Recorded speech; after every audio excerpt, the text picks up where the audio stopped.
এটা কথা সদায় কৈ থাকে আৰু আমি ভাবোঁ যে আপুনি যি ধৰণে মাটি ভেটিৰ কথা কৈছে আপোনাৰ সম্পত্তি বৃদ্ধি কৰিবলৈ তেওঁলোকে মোৰ সম্পত্তিয়ে নাই। আপোনাৰ বাইদেউটো কাম কৰি খায় ন, চুৰ কৰিতো নাখায়। কিন্তু মোৰ সেইটোকে ক'লো, আপুনি কোন পেপাৰৰ? আপোনাৰ মালিকৰ কেনেকে ইমান টকা পইচা হৈছে? কাম কৰিয়ে হৈছে নে হোৱা নাই? চাহেৱালাৰ যিমান টকা আছে পৃথিৱীত কাৰ ইমান টকা আছে? গতিকে আপুনি এজন সাংবাদিকত কাম কৰে যোনে বেলেগ ব্যৱসায়ো কৰে, তো ইয়াতে যদি ভাল কৰি কোনোবাই কাম কৰি খায় তাত কাৰ আপত্তি আছে? মোৰতো কোনো এটকাও সম্পত্তি নাই, দৰমহাৰ বাদে মোৰ একোৱে নাই।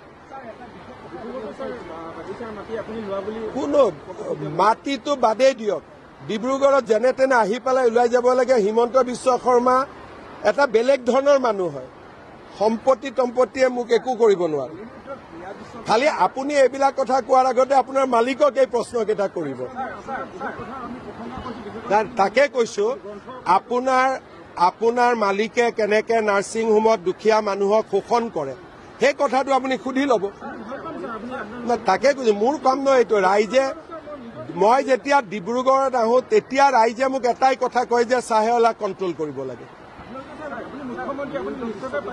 পাৰিম, আকৌ পাৰাটোতো পাৰিমেই, কৰিমেই, কৰাতে আছো। B+NE সদায় সঠিকৰ সন্ধানত।